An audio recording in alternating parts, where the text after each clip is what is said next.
Muy bien, muy buenas tardes. Les saluda Moshe Alcarraz. Soy pediatra intensivista, trabajo en el Hospital Cayetano Heredia. Les damos la cordial bienvenida el día de hoy y agradecemos su participación en este seminario web que hemos organizado como parte del tercer curso de taller de ventilación no invasiva en neonatos y niñas que próximamente se va a desarrollar en la universidad. En esta ocasión hemos tenido la oportunidad de contar con el doctor Alberto Medina Villanueva, que nos va a acompañar en esta tarde con el tema de Iceman, de la programación al análisis, ¿no? Iceman es un algoritmo que ha sido propuesto pues, para hacer una aplicación segura y eficaz de la ventilación no invasiva y seguramente vamos a encontrar mucha información de interés el día de hoy. Alberto Medina, tenemos la suerte de contar con él. Él es pediatra intensivista, trabaja en el Hospital Universitario Central de Asturias, en Oviedo, España. Es miembro fundador del grupo de trabajo de falla respiratoria de la Sociedad Española de Cuidados Intensivos Pediátricos, así como también es miembro del grupo de trabajo respiratorio de la Sociedad de Cuidados Intensivos Pediátricos y Neonatales Europea, la ESNI, y así como autor y editor de múltiples libros del área de cuidados críticos, con énfasis especial en la ventilación mecánica tanto invasiva como no invasiva, ¿no? Así que para nosotros es un privilegio y una gran oportunidad de poder contar con él en esta tarde. Así que los dejo ahora con Alberto Medina. Bienvenido, Alberto. Hola, ¿qué tal? Es un placer estar con vosotros. Placer va a ser estar presencialmente en Lima en unos días, en la parte en la que vamos a desarrollar junto con Fernando Paciente y todos vosotros, la doctora Prevost también, que además está aquí en el panel de personas que estamos aquí hoy. Vamos a discutir un algoritmo. Voy a empezar a compartir pantalla. Eh, Como has dicho, es el algoritmo Iceman. Este algoritmo no es mío, o sea, es un algoritmo en el que ha participado un montón de personas eh, para intentar aplicar lo mejor posible la ventilación no invasiva. En este algoritmo pues, ha participado Martí Pons, por supuesto, Teresa Gili, Yolanda López, por supuesto Fernando Paciencia, que está aquí dentro del panel de este webinar. Y si os cuento un poquito la historia del algoritmo Iceman, una de las primeras veces que dimos un curso en Inglaterra, en Stoke-on-Trent, uno de los propios asistentes al curso, pues nosotros planteábamos la forma de hacer la no invasiva desde un punto de vista de cómo lo hacíamos nosotros, ¿no? No con una sistemática clara y con un algoritmo o un acrónimo que nos dijese cómo teníamos que hacerla. Y uno de los asistentes al curso, pues allí sobre la marcha, se le ocurrió el algoritmo Iceman y cómo organizar esa propia asistencia del paciente sometido a ventilación no invasiva. Eh, para que veáis que esto que hacemos en ventilación no invasiva, que llevamos desde el año 2000, como vais a ver en alguna de las diapositivas posteriores, es algo que está activo, que es dinámico, en el que todos vosotros podéis participar. Es más, nos encantaría que participaseis tanto aportando ideas para mejorar la docencia en no invasiva, como generando evidencia dentro de la ventilación no invasiva. Esta es la diapositiva que os quería presentar. Bueno, ya me cansé de recoger datos en el año 2019, esto es justo antes de la pandemia. Sería muy interesante que pudiese tener los datos posteriores a la pandemia, pero fijaros lo que está pasando aquí. Esto es exactamente lo que ha pasado en mi unidad de cuidados intensivos, en la que trabajo, en el Hospital Universitario Central de Asturias, desde el año 2000, cuando empezamos a hacer un poquito de ventilación invasiva. Fijaros la línea roja, la columna roja, qué pequeñita es.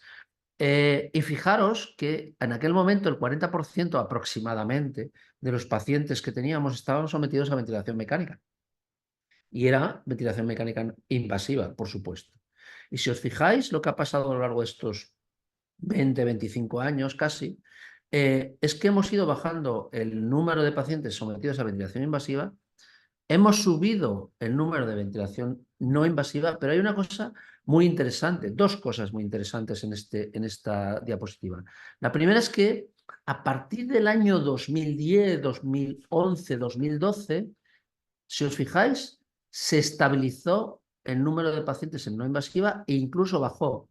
Esto pasa siempre. Esto es como cuando se implanta la ecografía o la tomografía por impedancia o cualquier técnica que tengamos en la unidad de cuidados intensivos. Primero hay un boom exponencial y después vamos buscando el sitio donde ajustar mejor esa técnica. Y eso es lo que está pasando ahora. Y si os fijáis, aproximadamente estamos en entre un 20 y un 30% de pacientes ingresados en nuestra unidad de cuidados intensivos sometidos a no invasiva y solamente tenemos un 10% de pacientes sometidos a ventilación invasiva.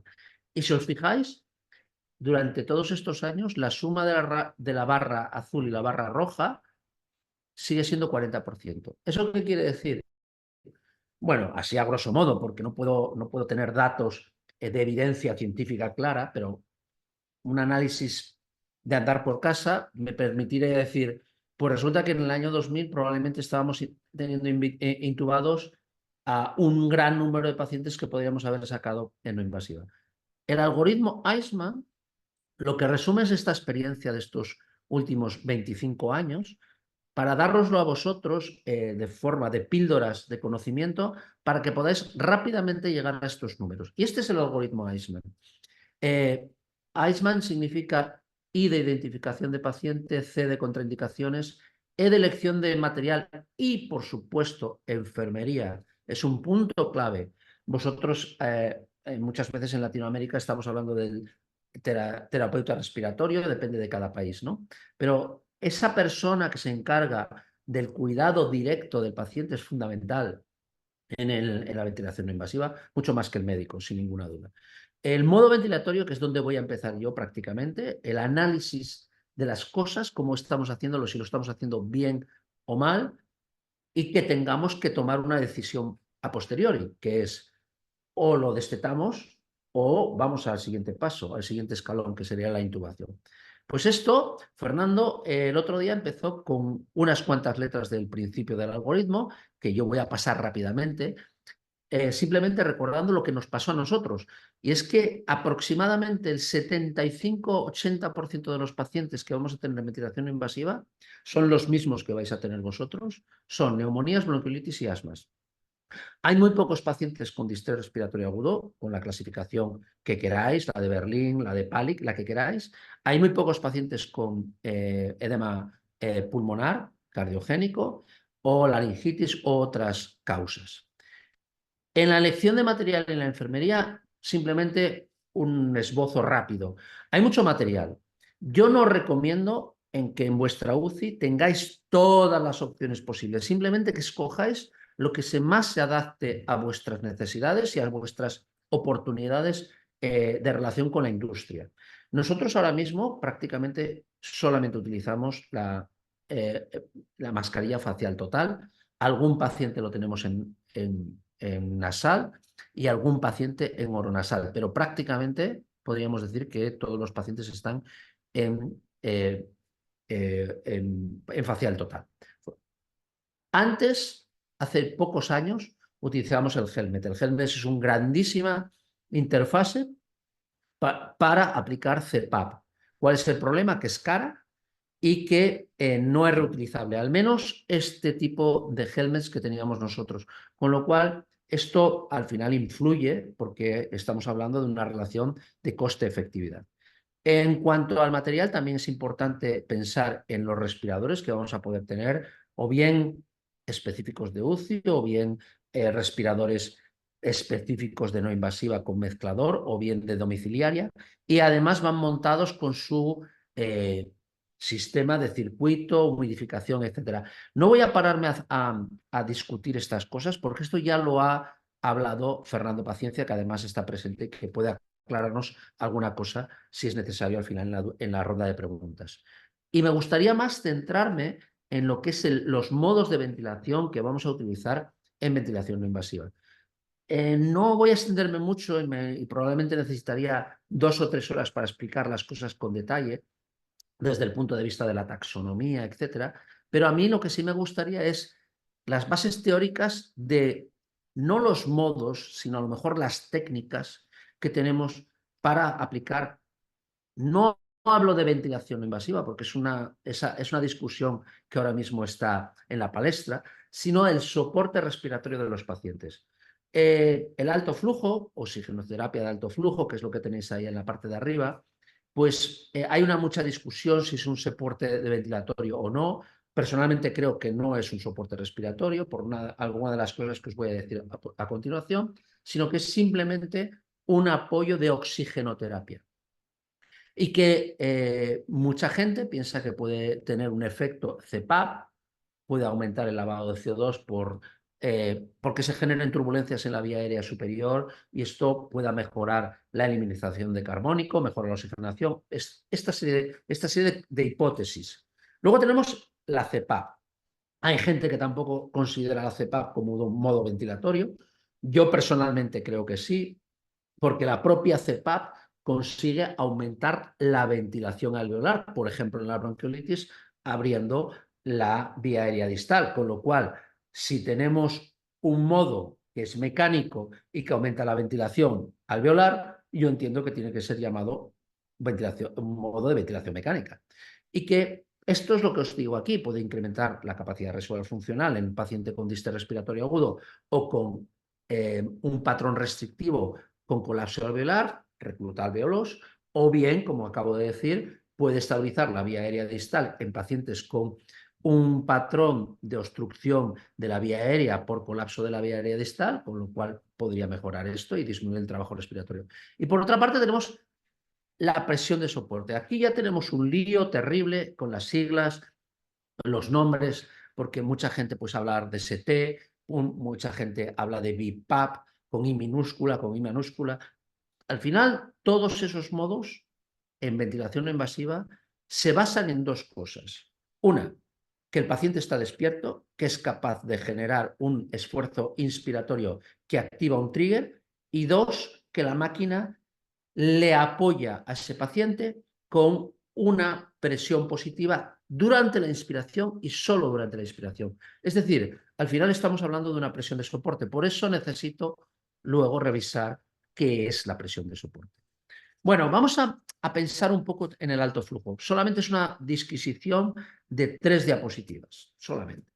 Y es, ¿por qué funciona el alto flujo? Yo sé que hay muchos sitios donde el alto flujo pues, es la panacea. Tenemos una discusión enorme a nivel mundial sobre el alto flujo. Ha sido objeto de discusiones en congresos, como por ejemplo el último que ha tenido lugar en Cancún, que es el Congreso Mundial de la Federación Mundial de Intensivos Pediátricos. Y el problema del alto flujo es que lo que puede pasar es que aumente la eliminación de carbónico por la existencia de turbulencias, como veis ahí en ese avión. Y esto, pues resulta que en el año 21, en este artículo, pues resulta que ya llaman la atención de que puede ser que el efecto Bohr y el efecto Haldane estén desplazando la curva de disociación de la hemoglobina hacia la izquierda por esa eliminación de carbónico. Es decir, lo voy a explicar de otra forma. Si tú tienes un paciente que tiene una PO2 de 60 y, como veremos en las siguientes diapositivas, el alto flujo no recluta más alveolos porque no tiene un efecto CPAP y esa PO2 se mantiene, pero yo elimino más carbónico, como ya sabéis, cuando empezamos la carrera de medicina nos explicaron eso, que si bajamos el carbónico, la curva de disociación de la hemoglobina se desplaza hacia la izquierda, como veis aquí, automáticamente con la misma PO2 podemos tener una saturación mejor. ¿Eso qué quiere decir? Pues que la enfermera, el médico, el terapeuta respiratorio van a estar mejor, más contentos porque la saturación que nos marca nuestro saturador de pulsiosimetría va a ser mejor, pero el reclutamiento va a ser el mismo. Y esto es lo que nos dice aquí, que varios artículos que nos dicen que tiene un mínimo efecto CPAP, pero que además es variable y depende de lo abierta o no que tengamos la boca. Y esto, no sé si conocéis a Robin Derkemani, que es el último firmante de este artículo, pero es una de las personas más relevantes ahora mismo en el ámbito de la investigación pediátrica de la ventilación mecánica y del apoyo respiratorio en general, pues comenta pues, que si el alto flujo tiene algún efecto, pues no es por un efecto CPAP. Es decir, que apoya la teoría de que Si no tenemos un efecto CPAP, no tenemos un aumento del reclutamiento, mantenemos la misma PO2, si eliminamos más carbónico, vamos a tener mejor saturación, pero por ese desplazamiento de la curva de disociación a la izquierda. ¿Cuál es la CPAP que sería la adecuada si pensásemos hacer una ventilación no invasiva, por ejemplo, en una bronquiolitis, que es el paradigma de lo que hacemos en pediatría? Pues según artículos como por ejemplo ahí tenéis de Christophe Milesi, de Sandrine El-Soury, pues sería entre, podríamos decir, 6 y 8. Esa es la CPAP adecuada que conseguiría estabilizar la vía aérea distal de un paciente con bronquiolitis o, por ejemplo, con un prematuro. Y además es que esto también se ha demostrado en pacientes adultos con enfermedad pulmonar obstructiva crónica y que además que este efecto CPAP de mejoría de esa PIP intrínseca, en otras palabras, de la atrapamiento, es clara en este tipo de pacientes por estabilización de la vía aérea distal. Aparte de eso, teníamos lo que comentábamos antes, que era ¿por qué tenemos que utilizar un segundo nivel? No solamente mantener el nivel de CPAP. ¿Por qué tenemos que utilizar un segundo nivel de presión? Es decir, una presión de soporte. Pues aquí tenéis un estudio fisiológico fantástico de también Sandrine El-Soury que demuestra que si aumentamos ese segundo nivel de presión, es decir, si ponemos una presión de soporte, lo que va a pasar va a ser que disminuimos la presión pleural necesaria para mover un volumen corriente por parte del paciente. Es decir, en otras palabras, disminuimos el trabajo respiratorio. Al final, la presión transpulmonar que necesitamos para mover un determinado volumen corriente depende de la presión alveolar positiva que hagamos y de la presión pleural negativa que haga el paciente. Si no ponemos presión positiva, pues el paciente tiene que hacer todo el trabajo. Pero si a ese paciente le ayudamos para mover la misma cantidad de volumen corriente, con una presión positiva que demos con esa ventilación no invasiva, permitiremos bajar la presión pleural negativa que hace el paciente y, por tanto, trabajo respiratorio. Aquí lo tenéis. Es un resumen muy sencillo, muy fácil. Y esto es la diferencia de presiones que se establece entre la boca y el alveolo, que será la que mueva el aire en esa parte dinámica de movimiento de gas, pues resulta que en la parte izquierda la está haciendo todo el paciente y veis que ese paciente tiene que hacer el esfuerzo en rojo muy grande de presión pleural, por ejemplo, de -15 para mover esa cantidad de gas que él quiere, pero si lo hacemos combinadamente con una presión positiva en la vía aérea a través de esa ventilación no invasiva durante la inspiración, ese segundo nivel, pues entonces conseguimos bajar el esfuerzo del paciente bajando la presión pleural. Esta es la base del funcionamiento de la presión de soporte. ¿Por qué utilizamos presión de soporte en nuestros pacientes en ventilación no invasiva? Ese segundo nivel de presión. Hay que repasar aquí qué es la presión de soporte. La presión de soporte es una ventilación que utilizamos tanto en invasiva como no invasiva y en la que el paciente inicia la respiración. Por tanto, necesitamos un trigger inspiratorio. Necesitamos un sensor que detecte el esfuerzo inspiratorio del paciente. Necesitamos pasar de un nivel de presión bajo, que es la PIP o la EPAP, lo llamamos en ventilación no invasiva, a un segundo nivel de presión que será la IPAP o la presión de soporte. La diferencia que hay entre el pico de presión y la PIP que pongamos o la EPAP será la presión de soporte y eso lo haremos más o menos rápido en función de la velocidad de la turbina. Imaginaros, para entender bien la presión de soporte, lo que hay que hacer es pensar en una turbina. ¿Cómo funciona una turbina? La turbina puede funcionar lenta o muy rápida. ¿Eso qué quiere decir? Que rápidamente vamos a pasar de un nivel de presión bajo a un nivel de presión alto. La presurización será más o menos rápida en función de la velocidad de esa turbina, en función de la rampa. Y por último, tenemos que decidir cuándo vamos a acabar ese nivel de presión alto y pasar al nivel de presión bajo, que será la PIP, la EPAP. ¿Cuándo? Pues tenemos que tener un sensor y aquí está la tecnología fundamental de las nuevas máquinas de ventilación mecánica, invasiva y no invasiva, que es un sensor que detecta una caída de flujo en la fase inspiratoria del paciente. Eso es el trigger expiratorio. trigger de final de inspiración y comienzo de expiración. Hay algunos respiradores que aquí lo pongo, y es que permiten detectar si hay un exceso de tiempo inspiratorio, porque no haya detectado esa bajada del flujo del paciente, con lo cual tenemos una alarma, podríamos llamar así, de tiempo inspiratorio máximo, pero además también hay otra alarma de sobrepresión. Bueno, estas dos alarmas no las voy a explicar, si acaso las vamos a poder explicar en la fase presencial, pero me interesa explicar los otros conceptos. Y aquí lo veis. Esto es el resumen de lo que acabo de decir de forma gráfica. Primero tiene que haber un esfuerzo inspiratorio, una detección del esfuerzo del paciente. Por ejemplo, aquí tengo un trigger de presión y aquí veis que aparece una presión negativa. O aquí tengo un trigger de flujo que detecta ese movimiento de flujo hacia el paciente. Y en ese momento se sincroniza el respirador y cambia la velocidad de la turbina. Desde una turbina que está manteniendo una presión baja, EPAP, hasta aumentar la velocidad a una velocidad que es la rampa para conseguir alcanzar ese punto de presión en lo que es el sistema. Es decir, presuriza el árbol respiratorio, tanto lo que es las vías aéreas como el propio alveolo. Pero el paciente sigue moviendo el gas porque él quiere mantener su inspiración.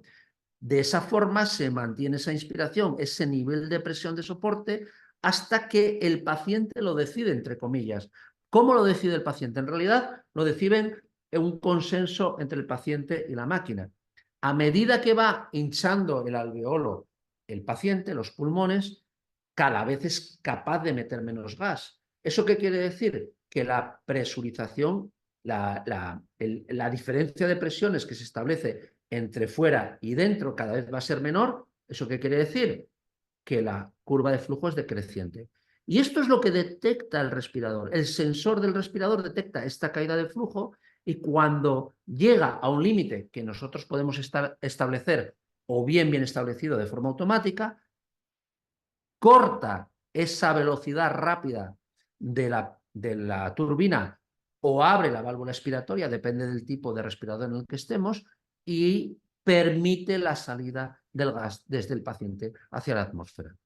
Esto es el trigger expiratorio, aquí lo tenéis marcado, en este caso pues yo lo tengo entre 12 y 25.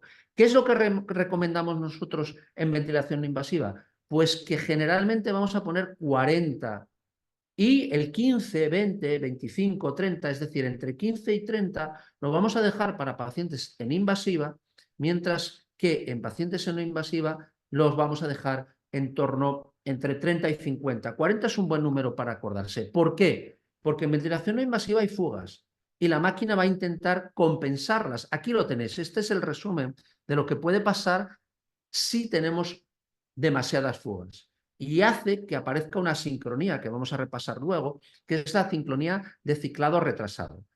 Esta sería la curva, la gris, la que querría el paciente. El paciente está respirando normalmente y por tanto sigue esta curva. Pero si hay muchas fugas, el respirador intenta compensar esas fugas para mantener la presión estable. ¿Eso qué quiere decir? Que la curva real, efectiva, que va a detectar el respirador es esta roja. Con lo cual, el paciente ha respirado aquí, ha querido expirar aquí, pero la presión que se mantiene es esta, hasta aquí. Es decir, hay un retraso en la sincronización entre lo que es el trigger neural del paciente, cuando quiere el paciente sacar el gas, y el trigger de la máquina, que es cuando la máquina le deja sacar el paciente el aire, pero contra la EPAP, no contra la IPAP. Esto lo vamos a ver luego en el resumen de las asincronías. Y aquí la tenéis. Esto es exactamente los extremos de las cosas que podemos ver. Si el trigger está expiratorio, está muy bajo, tardará mucho en que se produzca la expiración efectiva del respirador, es decir, terminar la fase de presión alta. Y a veces puede aparecer esta espícula, esta sobrepresión que veis aquí, que es un tipo de asincronía, que es el ciclado retrasado. Pero si vamos subiendo el trigger, Si vamos subiendo el trigger hacia arriba, hacia el pico de presión, es decir, este sería el pico de presión, perdón, el pico de flujo sería el 100% del flujo pico, y aquí sería donde cortamos la fase inspiratoria. Si nos vamos acercando hacia el flujo pico, que es el 100%, cuanto más alto lo esté poniendo, más estoy acortando el tiempo inspiratorio de la máquina. Por ejemplo, aquí ya veo que al 40% del flujo pico, este es el flujo pico del 100%, este ya es el 40%, hemos subido, ya parece que estamos llegando al límite. ¿Por qué? Porque si no nos pasamos al otro extremo. Y esta es la otra asincronía, es el doble disparo. El doble disparo significa que se corta demasiado rápido la fase inspiratoria y por tanto el paciente recibe muy poco gas y lo que quiere es hacer una segunda inhalación. Hace esto. Y esto es el doble disparo. Es decir, aquí tenemos un parámetro que es fundamental y que tenemos que programar en presión de soporte, tanto en invasiva como no invasiva, y que puede determinar dos grandes familias o grupos de asincronías. Este es un algoritmo que tenéis en el libro de ventilación mecánica que nosotros hemos publicado, tanto desde la Sociedad Española de Cuidados Intensivos Pediátricos como de la Sociedad Europea. Ese es el libro conjunto, y en el que más o menos resume cómo nosotros pensamos que se debe programar la presión de soporte. Y es exactamente como lo hacemos en ventilación no invasiva. Preferimos que la diferencia de presión de soporte sea muy baja para que el paciente esté cómodo. Es decir, primer objetivo es confort. Por eso empezamos con una presión de soporte de 4 o 5. Por ejemplo, podríamos empezar con una EPAP de 4 y una IPAP de otras 4, con lo cual la presión de soporte son solamente 4, y ya veremos luego cómo nos adaptamos a la situación del paciente. Programamos una rampa que en no invasiva pensamos que debe ser lenta para que el paciente no reciba ese gas de forma agresiva, y miramos a ver si el tiempo inspiratorio es correcto. ¿Qué significa esto? Que no haya asincronías ni que por el tiempo inspiratorio sea corto o largo, como veremos en las siguientes diapositivas. Si eso no ocurre, programo también el trigger expiratorio. El trigger expiratorio, ya lo he recomendado anteriormente para una no invasiva, lo recomendamos entre 30 y 50 del flujo pico máximo del 100%. Es decir, un 40 es un buen número para acordarse. Si no encuentro asincronías ni porque el tiempo inspiratorio sea muy corto o muy largo, voy a ver qué volumen corriente llegamos. Si el volumen corriente es bajo para ese paciente, que el volumen corriente, como vamos a ver en diapositivas posteriores, debería ser en torno a 6 mililitros por kilo, como para cualquier paciente en ventilación mecánica invasiva, pues entonces me quedo tranquilo. Si es el volumen corriente es de 6 por kilo, me quedo tranquilo. Si es más bajo de 6 por kilo, lo que hago es ajustar la IPAP hacia arriba para aumentar la presión de soporte y mover más volumen corriente. ¿Y qué hago? A ver si es efectivo esto que estoy haciendo o no. ¿Cómo? Valorando clínicamente al paciente, como vamos a ver, frecuencia cardíaca, frecuencia respiratoria, dificultad respiratoria, etc. Esto lo vamos a repasar. Desde el punto de vista también simplemente esto lo voy a pasar muy rápido porque es bastante complicado. Desde el punto de vista de nomenclatura, acabo de estar hablando siempre de presión de soporte, siempre, siempre, siempre. Pero algunos de vosotros me preguntaréis, ¿y qué es eso de la ST o qué es eso de la BIPAP? Bueno, pues el problema es que ese modo es un modo un poco raro.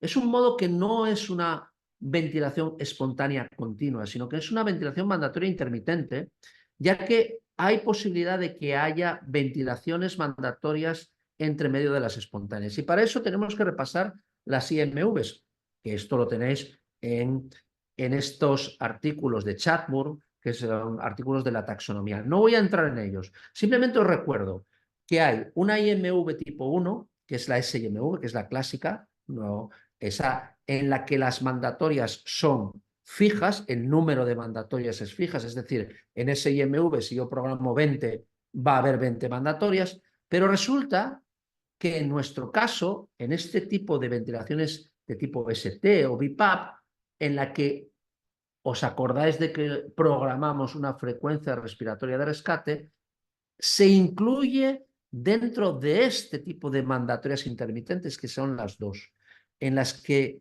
el número de mandatorias es variable en función de las que hace el paciente o las que detecta la máquina. No quiero entrar en mucho detalle en esto, pero simplemente os digo que la base de todo esto, si hay una buena sincronización, es la presión de soporte. ¿Por qué? Porque si las mandatorias, el número de mandatorias es variable, si está bien sincronizado el paciente, si no hay fugas, nunca va a haber mandatorias. Pero por otra parte, si las hubiese, ojo, porque esto no está demostrado que sea mucho mejor que una presión de soporte. Después de esto, aquí os presento el algoritmo que nosotros utilizamos. Es el algoritmo general de ventilación no invasiva para cualquier paciente. Hay unas adaptaciones que hacemos a pacientes muy pequeños que desde el punto de vista de la sincronización con la máquina, la tecnología nos permite que ese respirador detecte muy bien al paciente. Pero no voy a entrar en mucho detalle en eso. Eso sería más para el mundo neonatal o para pacientes muy, muy pequeños. Porque lo que me importa es destacar este algoritmo de forma general, porque utilizando este algoritmo lo vamos a poder aplicar al 97-99% de los pacientes. Y si no nos funciona, podemos entonces ir a el segundo escalón, como explicaré más tarde. Entonces, ¿cuál será la interfase que yo prefiero? Como ya os he dicho al principio de la clase, nosotros preferimos la interfase de tipo facial total. Y voy a ver luego por qué razón desde el punto de vista científico. Alternativa oronasal. ¿Por qué preferimos interfaces que cubran nariz y boca para que no haya fugas por la boca y genere asincronías por ahí? Segundo, tengo dos tipos de respiradores.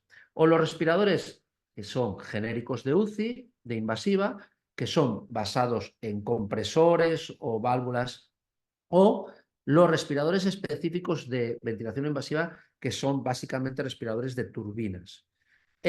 Importante destacar que los respiradores específicos de UCI no están preparados para compensar adecuadamente las fugas, aunque hay algoritmos que las compensen. Las turbinas compensan muchísimo mejor las fugas. ¿Esto qué quiere decir? Que las interfaces que vayamos a utilizar con estos respiradores específicos de UCI, es decir, basados en dos ramas basados en compresores, no deben llevar válvulas antiasfixia y no deben ser mascarillas vented, es decir, que el agujero expiratorio no puede estar en la propia mascarilla, sino que es el segundo asa del doble circuito del respirador. Aquí los respiradores específicos de ventilación invasiva generalmente llevan un solo asa en las tubuladoras. Y esto es cómo programamos en general. Da igual que utilicéis ST si el respirador está en un modo específico de ventilación invasiva o presión de soporte en un respirador convencional de UCI. Al final, pensar que es lo mismo. Estamos basándonos en presión de soporte. Y lo que vamos a intentar es que el paciente se adapte, esté confortable, con lo cual empezamos con presiones bajas, IPAP, EPAP de 4,8 para cualquier paciente, o en otras palabras, lo que estamos haciendo es una presión de soporte baja de 4. Rampas lentas y después ya las iremos adaptando esas rampas más rápidas a la sed del paciente y subiendo la presión de soporte en función de lo que dijimos antes de ver cómo mueve gas ese paciente, cómo mueve el volumen corriente. El trigger inspiratorio y expiratorio. Hay respiradores que son automáticos, pero que hay otros respiradores que los tenemos que programar.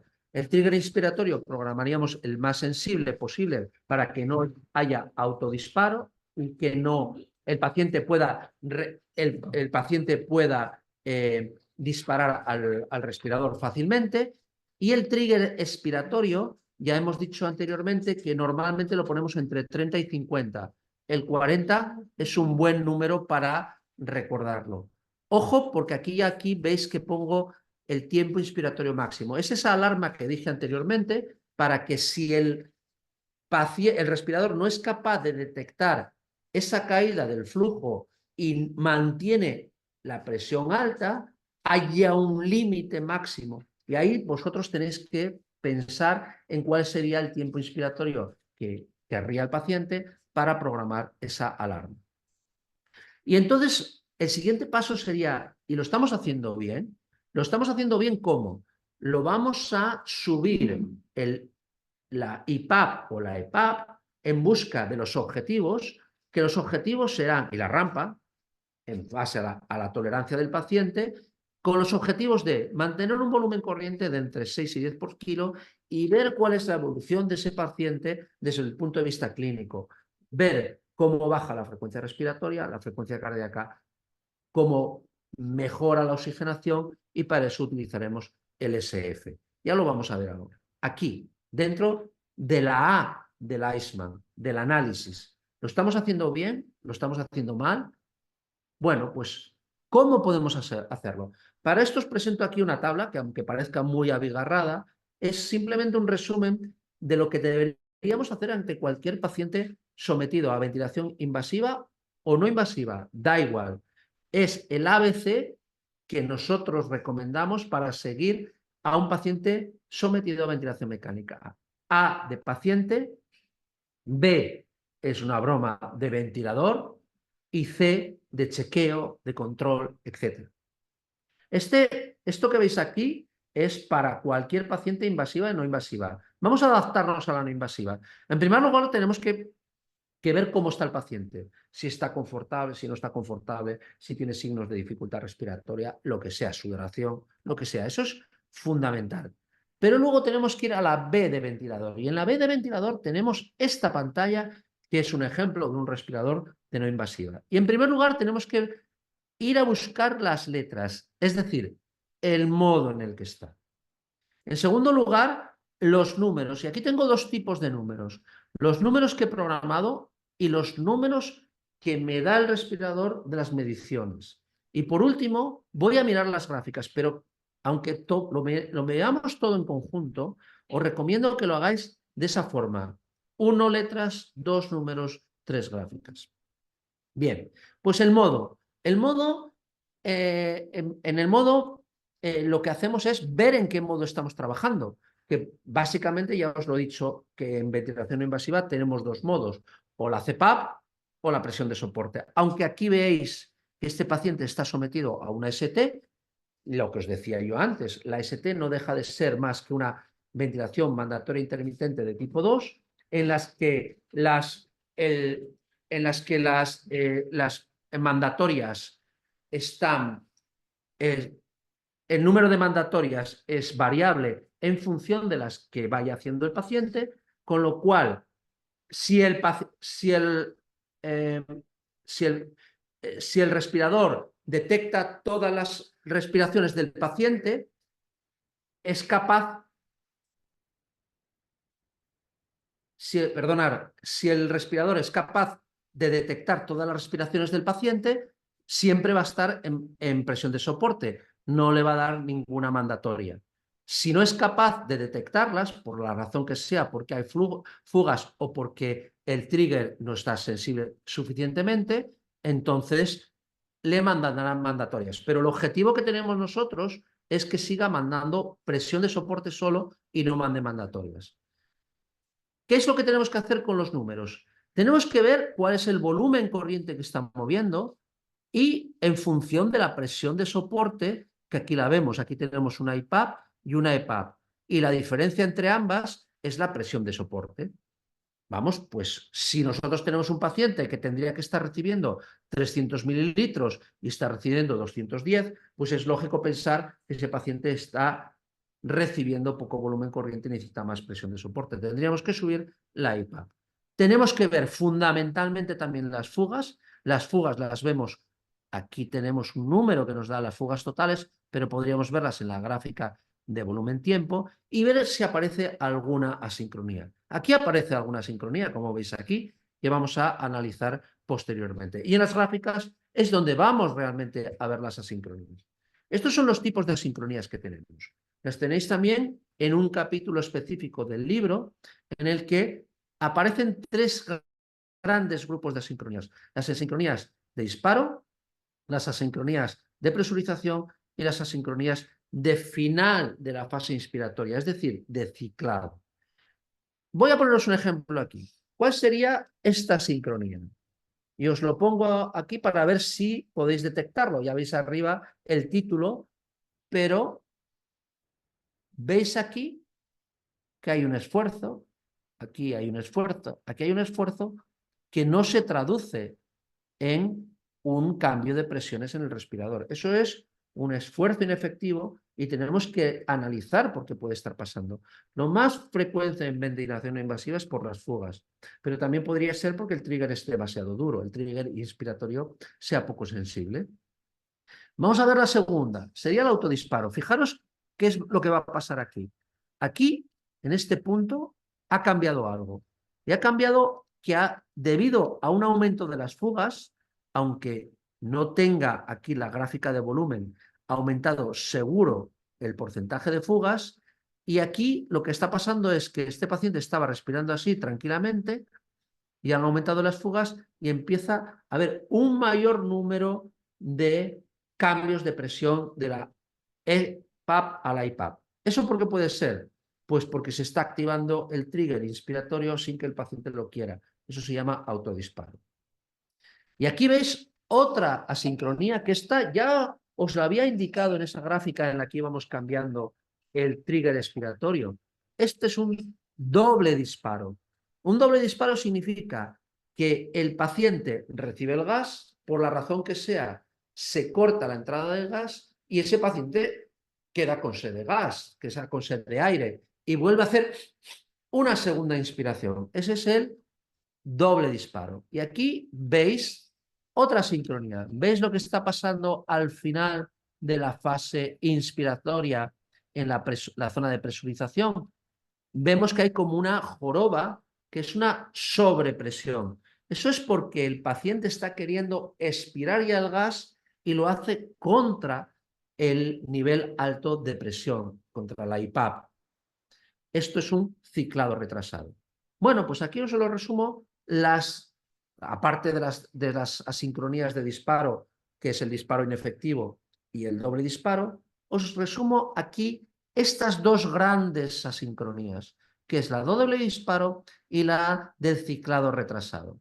Aquí veis en la parte de la derecha cómo lo podemos detectar gráficamente, pero ¿cuál es el significado clínico y fisiopatológico de estas dos asincronías? La del doble disparo lo que ocurre es que el tiempo inspiratorio neural del paciente es superior al tiempo inspiratorio de la máquina, es decir, el tiempo en el que la máquina mantiene la presión alta, la IPAP. Por la razón que sea, bien porque sea que el trigger expiratorio esté muy alto, el tiempo inspiratorio es muy corto, o porque la rampa sea muy rápida y el paciente reciba ese gas como algo incómodo, el paciente lo corta. Y entonces, como recibe poco gas, vuelve a hacer una segunda inspiración. Esto tenéis que detectarlo en vuestra ventilación no invasiva, también en la invasiva, pero en vuestra ventilación no invasiva. Estas son las dos causas y la solución es esta, la contraria.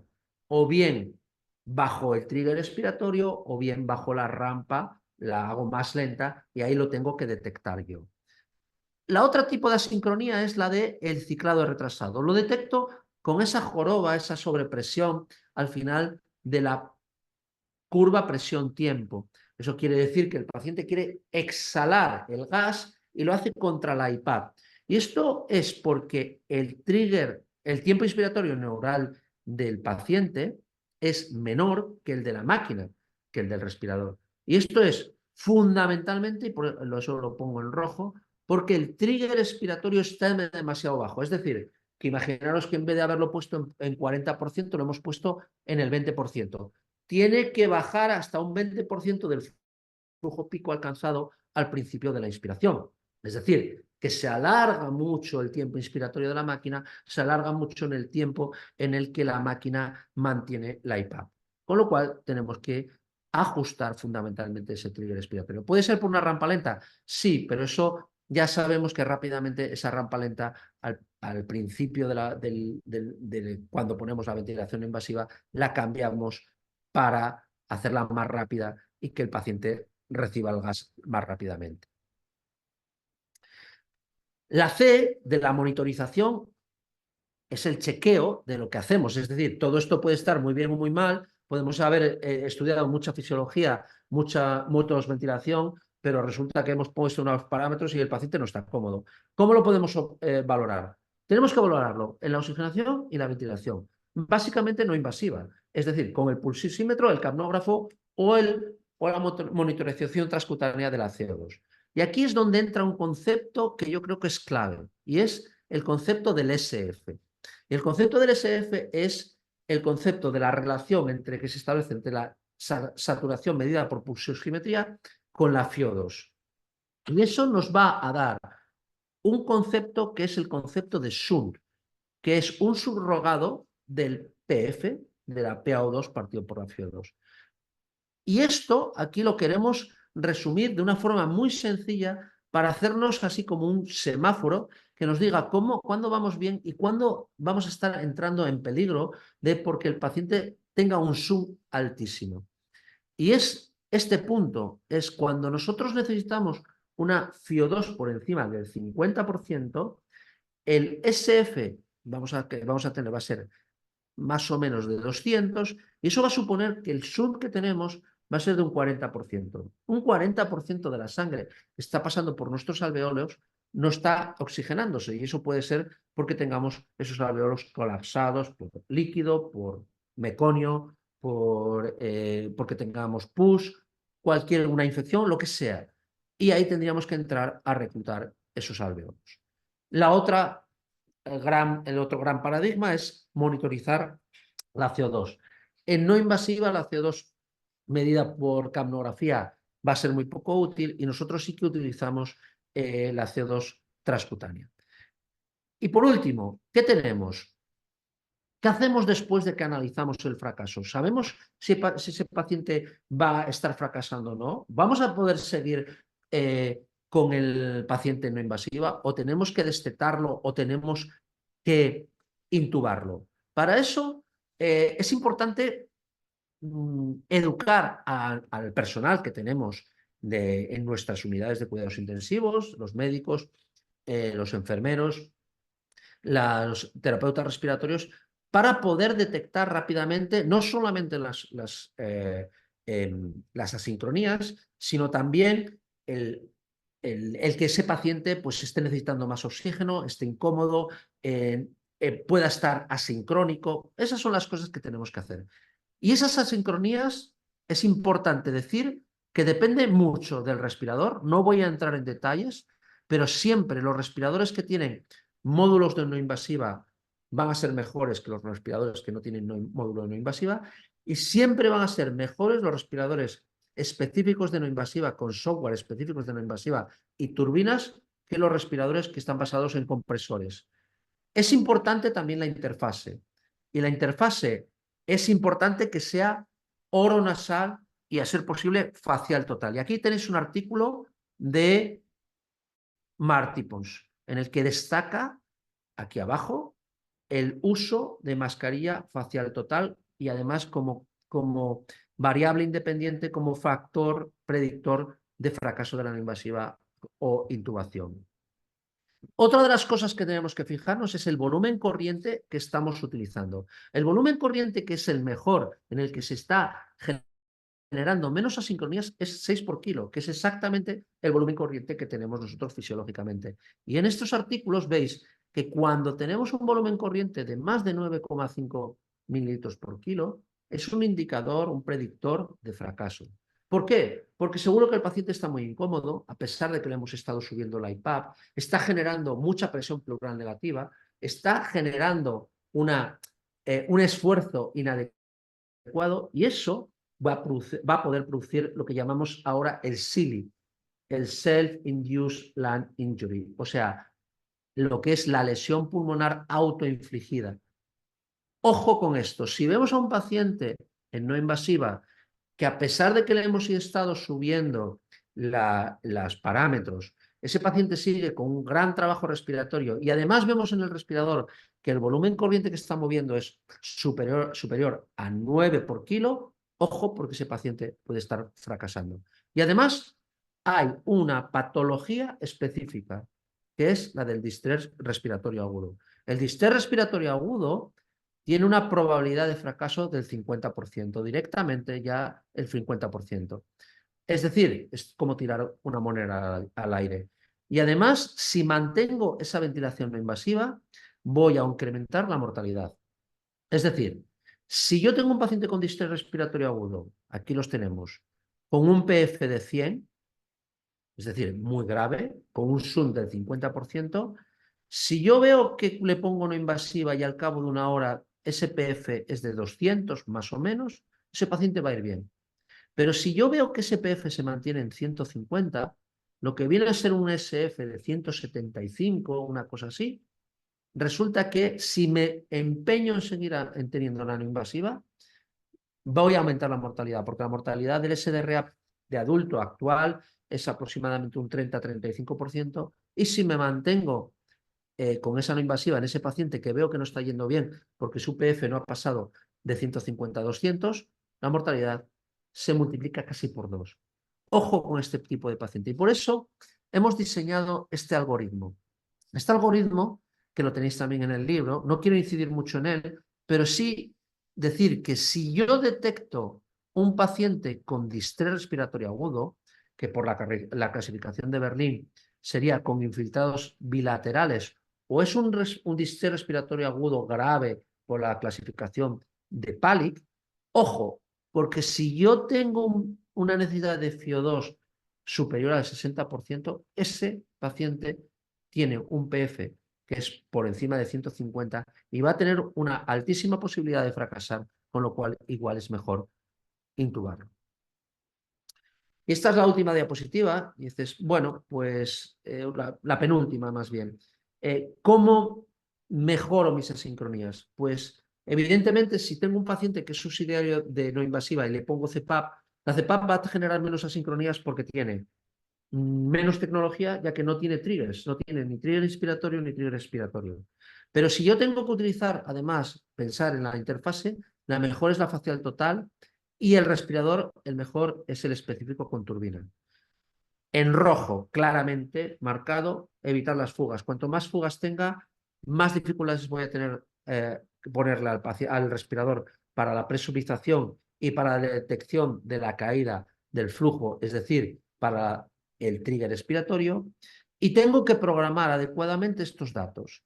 Primero, el trigger inspiratorio. Segundo, la rampa y el trigger expiratorio para que el tiempo inspiratorio sea adecuado, el tiempo inspiratorio neural del paciente y el tiempo inspiratorio de la máquina sean iguales, y ya hemos visto cuándo no son iguales, cuando tengo doble disparo y cuando tengo esa joroba al final del tiempo inspiratorio en la curva de presión-tiempo, y que el volumen corriente esté en torno a 6 por kilo, no esté por encima de 9 por kilo. Final. Estas son mis recomendaciones genéricas. En primer lugar, usa buen material. No hace falta tener 10.000 tipos de mascarillas. Ten las mascarillas más adecuadas. Recomendamos facial total. También el helmet es muy buena interfase, fundamentalmente para CPAP, pero ahí tenemos que valorar el coste-efectividad. Evita fugas claramente, busca el confort y nunca, nunca, nunca llegar al límite de ventilación invasiva. Y ahí está la labor del médico, de la enfermera, del terapeuta respiratorio. Buscar signos de fracaso que me hagan analizar la A del Eichmann para ver si tenemos que pasar a intubar a ese paciente. La enfermería, la formación, como ya os he puesto en una diapositiva, es fundamental. Es decir, este tipo de cursos y los que hagáis de formación en vuestras unidades son fundamentales a la hora de evitar los fracasos de la ventilación invasiva. Y aquí es el final de mi diapositiva, de mi presentación. Muchas gracias a todos. Un saludo. Y ahora van las preguntas. Bien, Fernando, perdón, Alberto, muchísimas gracias por tu presentación. Eso mencionaba Fernando porque Fernando también está acompañándose, él ya nos acompañó con un webinar previamente. Fernando Paciencia es terapista respiratorio de Argentina, que también está con nosotros en el panel. Brillante charla, Alberto, muchas gracias. Creo que ha servido para aclarar los fundamentos y tal vez de repente precisar muchos detalles que es importante tener en cuenta, ¿no? Para la ventilación no invasiva. Les invitamos, por favor, a hacer las preguntas. Pueden hacerlo por medio del cajón de preguntas o en el chat. Esto para poder aquí canalizarlas tanto con Alberto como con Fernando, que también nos está acompañando. Eh, Hay una pregunta que está haciendo Erika desde Argentina y es, ella está preguntando sobre el trigger expiratorio de los respiradores de domiciliaria, que generalmente no vienen en porcentaje, sino que ya vienen unas medidas estándar que puede ser bajo, medio, alto, muy alto. El problema es que eso depende de la marca del respirador y en general las marcas de los respiradores en los libros de uso de los respiradores te ponen cuál es la equivalencia al porcentaje. Yo recomendaría que miraseis eso porque no puedo dar una norma genérica porque cada marca, cada compañía tiene unos equivalentes. Hola, hola a todos. Completo lo que dice Alberto, algunos también tienen tiempo inspiratorio mínimo y máximo, que ahí podríamos ajustar más o menos el tiempo inspiratorio que nos conviene para entregar ese volumen. Bien, mientras van añadiendo algunas preguntas, solamente quisiera enfatizar la importancia que ha ido resaltando Alberto en la presentación, y es que especialmente cuando nosotros de repente estamos empezando a familiarizarnos con la BNI, esto pensamos que tal vez puede ser muy simple o muy compleja, ¿no? A veces pensamos que es muy simple, es solamente programar un nivel de SPAP y programar un nivel de presión de soporte, y luego nuestros niños no tienen el resultado que esperamos, ¿no? Pero como hemos visto, la importancia de tener en cuenta una programación correcta de todas las variables que se requieren y el reconocimiento de las asincronías, como mencionó Alberto, es súper importante. Así que probablemente esa charla nos ha servido de eso, y también es importante ir viéndolas en un escenario real con los pacientes, que seguramente es donde vamos a poder tener una mejor comprensión, ¿no? La ventilación no Eh, invasiva, voy a comentarte, Moshe, un poquito eso que acabas de decir. La ventilación ujú, no invasiva no es nada fácil. ujú, Básicamente porque se basa en presión de soporte.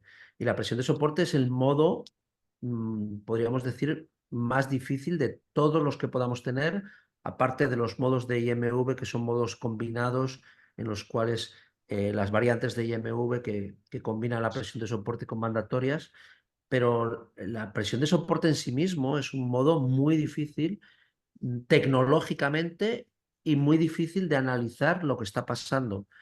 No es imposible, evidentemente, se puede hacer, pero es muchísimo más fácil un modo controlado que un modo de presión de soporte. Y el tema es que la ventilación no invasiva se basa en presión de soporte, con lo cual debemos invertir tiempo en entender lo que estamos haciendo. ujú. Sí, eso es muy importante porque como comentaba un poquito, muchas veces pensamos que por qué el paciente fracasa en la ventilación no invasiva, porque no tolera, no le gusta, lo veo más agitado. Entonces, no, y de repente no le damos la chance por cosas que podemos manejar y controlar en la medida de lo posible con programación correcta, ¿no? Y de repente nuestros pacientes no tienen el éxito y pasamos a la ventilación mecánica invasiva cuando podríamos haber optimizado nuestra ventilación no invasiva. También es cierto que si yo creo que animaría a mucha gente a que si no ve claro las cosas en no invasiva, que intube precozmente, porque si no, vamos a acabar teniendo problemas y pacientes que a lo mejor generan lesión pulmonar inducida por la propia ventilación mecánica por nuestra culpa. Es decir, aquí hay que establecer un balance, una balanza, es decir, no quedarnos cortos, pero tampoco pasarnos. De acuerdo, de acuerdo. Bien, mientras esperamos algunas preguntas, voy a dar pase al área de posgrado que quiere compartir con nosotros un mensaje, y les invitamos que todavía vamos a completar algunos comentarios adicionales de Alberto y de Fernando, a que nos acompañen todavía unos minutos más, por favor. Buenas tardes con todos. Mi nombre es Diana Solano, yo soy asesora de posgrado. Como comentaba justamente el doctor Moshe, le vamos a presentar el tercer curso taller de ventilación no invasiva en neonatos y niños. Este curso está dirigido a médicos pediatras, a neonatólogos, a intensivistas, a residentes de pediatría, enfermeros y terapistas respiratorios. Este curso es un curso que se va a dar en la modalidad híbrida. Tenemos un primer componente que viene a ser la parte teórica, que ya la tenemos en el aula virtual. Son clases que se encuentran ya grabadas para que el estudiante, pues, según su disponibilidad de tiempo, pueda ir revisándolas. Y tenemos la otra parte, que es la parte práctica, que se está dividiendo en dos grupos. Un primer grupo que se va a desarrollar este 18 de julio y el segundo grupo que sería el 19 de julio. Justamente dentro de esta clase presencial que se va a dar, tenemos la clase magistral, que son 2 horas, y la parte del taller, que vendrían a ser 6 horas. La inversión por este curso es de 950 soles, es un único pago que se realiza por todo el curso, incluye pues también lo que viene a ser la certificación. Dentro de los temas que vamos a ver, pues justamente está el algoritmo Iceman, que es lo que está explicando el doctor Medina. Tenemos la parte de definiciones y modos ventilatorios. Tenemos la parte también de cuidados del paciente. Y también tenemos lo que viene a ser análisis del fracaso de la BNI, entre otros. Para más información o más detalle de lo que se va a estar desarrollando, les pediría que se puedan poner en contacto conmigo. Les dejo mi correo, también mi número telefónico para cualquier consulta adicional. Comentarles a los participantes que aún tenemos cupos disponibles tanto para el 18 como para el 19. Entonces, se pueden poner en contacto conmigo y los estoy ayudando en todo el proceso. Bueno, eso sería todo por mi parte, doctor Moshe. A ver si tenemos más preguntas por parte de los participantes. Bien, muchas gracias, Diana. Sí, tenemos un comentario aquí también de Erika Klappenbach que dice, es fundamental el trabajo bedside, o sea, al pie de cama, sobre todo cuando no tenemos gráficas como algunos respiradores domiciliarios, para ir adecuando los parámetros a la dinámica del paciente. No sé si Alberto, un comentario también sobre esto. Yo casi prefiero que lo conteste Fernando, porque él está más a pie de cama que yo, porque el trabajo del médico en ventilación no invasiva, al menos lo que hemos conseguido hacer en nuestra unidad, es que sea un trabajo de la no invasiva, sea un trabajo de enfermería. Nosotros no tenemos terapeutas respiratorios en España. Ese trabajo lo hace enfermería y la verdad es que estamos muy orgullosos de que la enfermería haya asumido ese trabajo como algo propio, con lo cual nosotros de la parte de Iceman, los médicos solamente hacemos un poquito lo que es la parte de indicación, contraindicación y después hacemos un poquito la parte de programación, que la parte de programación nos lleva aproximadamente 2 minutos, no más.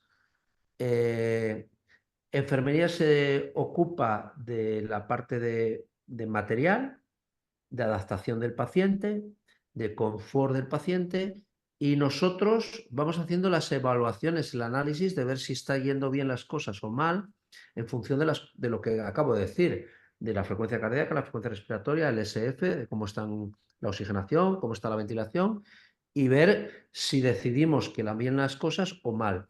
Si van bien las cosas, es la propia enfermería la que decide los descansos, que esto no lo hemos hablado. Es decir, la parte de la N de next, de no de la parte de intubación, sino cuando va bien, es que la ventaja que tiene la ventilación no invasiva es que le podemos hacer desconexiones programadas por parte de enfermería. Y las hace enfermería. Las hace pues, para curar la piel, todos los cuidados de enfermería necesarios y además, por ejemplo, pues para dar alimentación, si podemos hacer una alimentación por boca y si no, nosotros tenemos muy buena experiencia aplicando precozmente la sonda nasogástrica. No sé qué opina Fernando. Sí, sí, creo que también nosotros acá, bueno, en Sudamérica tenemos la suerte de eso de ser alguien más, 2 ojos más para ese paciente. Nosotros como, bueno, hablo de mi institución y los contactos, los lugares que hemos formado, incluso también, bueno, conocemos el caso de Erika en Córdoba, somos, realmente los kines somos el motor de la no invasiva, fuimos los que más nos especializamos y los que más somos responsables de los materiales, de los cuidados, del posicionamiento, del monitoreo, incluso ahora estamos ya, como mostraba Alberto, lo que la curva crece, nosotros ahora estamos ya en la curva que está creciendo y yo estoy tratando de que baje porque he estado viendo que muchos pacientes están siendo colocados con una invasiva sin criterio, ya sea criterio por gravedad o criterio por no gravedad, porque ya es el que ingresa con una dificultad respiratoria, le ponemos BNI y vemos qué hacemos. Entonces eso no está bien. Eso es un exceso por ahí de que el servicio y todo vieron que la ventilación no invasiva tiene su lugar y bueno, y se está excediendo un poco, entonces estamos ahora un poco más con los protocolos de ir bajando y retirándola también, porque a veces nos enamoramos de la no invasiva y queda más tiempo de lo que tiene que estar. Incluso hay un tema que yo también veo, que a veces también estoy ahora revisando y tratando de corregir en mi unidad, es que por ahí se setea como se setea la ventilación mecánica invasiva de un paciente que está sedado. Entonces, por ahí tiene presiones de soporte más alta de lo que tiene que tener. Lo que decía hoy Alberto, empezar 4, 8, ir subiendo. A veces yo vengo y hay pacientes que tienen 6 de PIP y 12 de soporte. O sea, quedaríamos ya con. Y el paciente está fugando y dice, no, está desadaptado. Y el le baja 3, 4 puntos la presión de soporte y ese paciente se estabilizó porque lo estaba molestando, que estaba con un exceso. Y es eso, los ser artesanales con la presión de soporte, que es ese baile que tiene que hacer el paciente y la máquina, que creo que, bueno, nosotros ya también ahora estamos un poco más aceitados y ya lo estamos manejando, pero bueno, uno tiene que seguir todavía corrigiendo sobre. Y estamos hablando de un servicio que ya tenemos más de 12 años de ir haciendo, ya hicimos la curva, estamos mejorando. Incluso lo que decía Alberto, lo que cuesta comenzar a aplicar la ventilación mecánica no invasiva, que es muy, muy complejo. Por eso, bueno, el espíritu de este curso, que ya es el tercer año que lo vamos a hacer, tiene un poco eso, es dar las herramientas y animarlos a ser no invasiva con lo que tengan en su unidad. No es que, como decía Alberto habló de la Total Face, habló de ventiladores específicos. Yo hago no invasiva sin ventiladores específicos, prácticamente tenemos uno que es de traslado que lo usamos en algunas cosas, lo hacemos con no invasiva, con un ventilador muy rudimentario como es el de Movegraph, y bueno, vamos y nos adaptamos a eso y lo hacemos con eso, no hace falta por ahí. Pero bueno, después lo que yo a veces he hablado con unidades que están comenzando, bueno, todos empezamos por la máscara en búho o adaptamos máscara a de adultos o niños, pero bueno, una de las cosas cuando se comienza también que yo aconsejo es mucho tomar datos, tener estadística, aunque sean 10 pacientes, para poder ir a pedirle al director de su hospital o al director de unidad la compra de materiales, mostrar los resultados a corto y a largo plazo es fundamental. Decir que hacemos no invasiva o que no la hacemos porque no tenemos materiales, bueno, esto es un proceso que me encanta por ahí ahora. Yo, bueno, lo aprendí de Alberto, de Martí, de todos mis maestros, y bueno, y está bueno poder ahora poder brindar y mostrar también nuestro camino. Así que, bueno, eso es lo que me gusta a mí aportar y creo que este curso tiene eso que vamos a aprovechar, bueno, de Alberto, ya de la gente de Lima, como bueno, Yolanda, Molle y Vanessa, que también ya estamos vibrando al mismo pulso con los cursos realmente está buenísimo eso. Sí, bueno, ambos comentarios resaltan el trabajo en equipo, ¿no? Para administrar una ventilación no invasiva que sea segura y que sea eficaz, de que sepa reconocer las indicaciones y cuándo no hacerla también, y que para empezarlas hay que tratar de tener la mejor formación posible, ¿no? Y adaptarnos con los equipos y materiales que tengamos, ¿no? Y saber utilizarlos, saber sacarle el mejor provecho.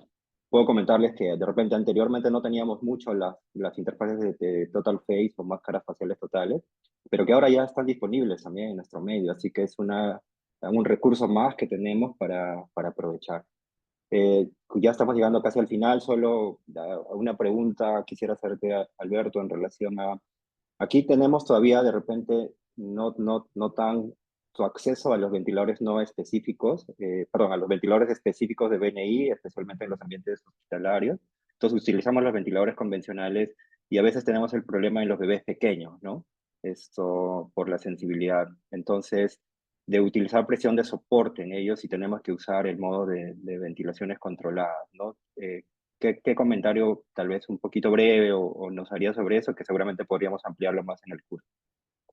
Sí, sí, sí, exacto. Eso es quizás es lo que me faltó, que es el completar el algoritmo que estás comentando tú, que es para un grupo muy específico de pacientes, que son los pequeños, en los cuales no estás utilizando respiradores que sean muy sensibles. Eso lo que hacemos es, intentamos siempre maximizar la CPAP. Y si la CPAP no nos va bien y pasamos a presión de soporte y la presión de soporte tampoco nos va bien, entonces hacemos exactamente lo que te estás diciendo, que es pasar a asistida controlada. Es decir, al final la diferencia entre asistida controlada y presión de soporte solamente la marca quien finaliza la inspiración. Y entonces la presión de soporte la finaliza en consenso el paciente y el respirador por el trigger respiratorio, pero si ese trigger respiratorio no tiene esa sensibilidad para detectar esa caída de flujo, pues entonces tendremos que hacerlo manual. Es decir, ponemos un límite nosotros. Y aquí va el arte. El arte es el del médico, el terapeuta respiratorio que está al lado del paciente. Es decir, ¿cuál es el tiempo inspiratorio realmente que quiere el paciente? Si nosotros somos capaces de detectar ese tiempo inspiratorio, de cuál es, si es 0,5, 0,3, 0,7, pues nosotros lo que hacemos es ponemos asistida controlada con ese tiempo inspiratorio, que pensamos que es el que quiere el paciente, y una frecuencia respiratoria que sea pues 2 o 3 o 4 puntos menos que la que está haciendo. ¿Para qué? Para que al final el paciente se adapte al respirador y no al revés. Pero eso es, bueno, es el mal menor. A medida que vas consiguiendo tecnología y que vas consiguiendo respiradores mejores, cada vez vas dejando más ese modo de hacer las cosas, pero que no, insisto que nosotros todavía lo utilizamos. Hay algún paciente al final del año, durante el año, que nosotros vamos a acabar utilizándolo y poniéndolo en asistida controlada, sin ninguna duda. Ujú. Ok, perfecto. Muchas gracias, Alberto. Y de repente una pregunta que la vamos a tener en el curso que siempre sale es ¿cuál es el rol del alto flujo en el soporte respiratorio y la BNI, ¿no? O sea, hay un espacio para el alto flujo y que ese es un tema que va a abrir una discusión muy grande, pero solamente de repente, ¿qué experiencia tienen ustedes por allá de España, Alberto, en la actualidad? Eso daría para otro seminario, eso sin duda. Sí. Sería una discusión. Yo solamente me gusta hacer esto. La gente me piensa que no soy creyente en el alto flujo.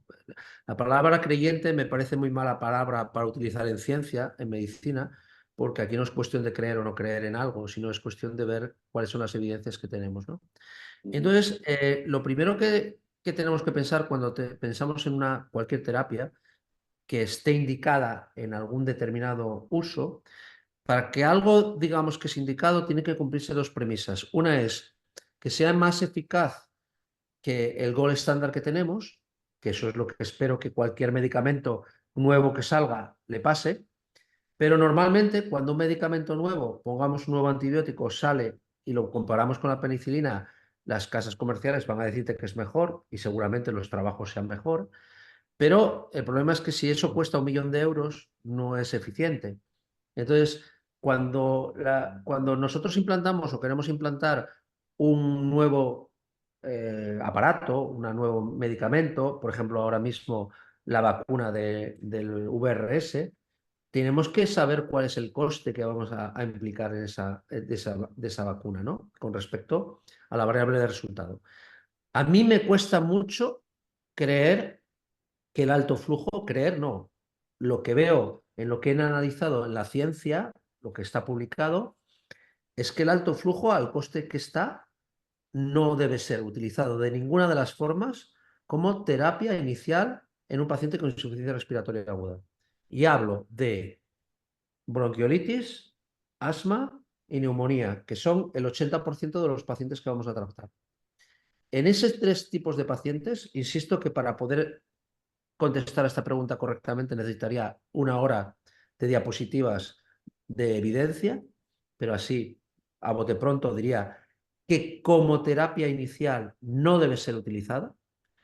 Como terapia de rescate hay todavía mucho que discutir porque todavía no tenemos ciencia suficiente para saber si es mejor utilizar como terapia de rescate en esas 3 patologías o la CPAP o la BiPAP en vez del alto flujo. Con lo cual, me costaría mucho creer ni que en Perú, ni que en Argentina, ni mucho menos en España tampoco, la terapia de alto flujo es una terapia coste efectiva para esas patologías. Ok, perfecto. Bien, como tú dices, es un tema que quedaría para largo, pero es importante ver la opinión y la experiencia de lo que has recopilado en cuanto a la evidencia y a la experiencia, ¿no? Eso, muy bien, bueno, creo que con eso estamos llegando al final. No sé si Fernando tienes un comentario final para ya poder ir terminando esta sesión. Bien, no, bueno, agradecer por la invitación, agradecerle a Alberto bueno, por estar acá y por la semana que viene hacer algo juntos está súper, súper, así que esperemos que, bueno, que se anotaron puedan disfrutar y pasemos un buen momento y que sea una ayuda grande para cambiar un poco su perspectiva sobre la ventilación no invasiva, bueno, sobre todo el tratamiento de insuficiencia respiratoria que tanto nos apasiona a todos. Así que bueno, más que nada agradecimiento y bueno, hasta la semana que viene. Muy Bien, bien. muchas gracias nuevamente, Muchas gracias a Alberto. todos. Gracias, Alberto. Haber sido brillante discusión y sesión. Gracias, Fernando. Y esperamos vernos también con ustedes. Muchas gracias por su participación y buenas tardes. Un saludo. Muchas gracias. Chao, Adiós. Yolanda.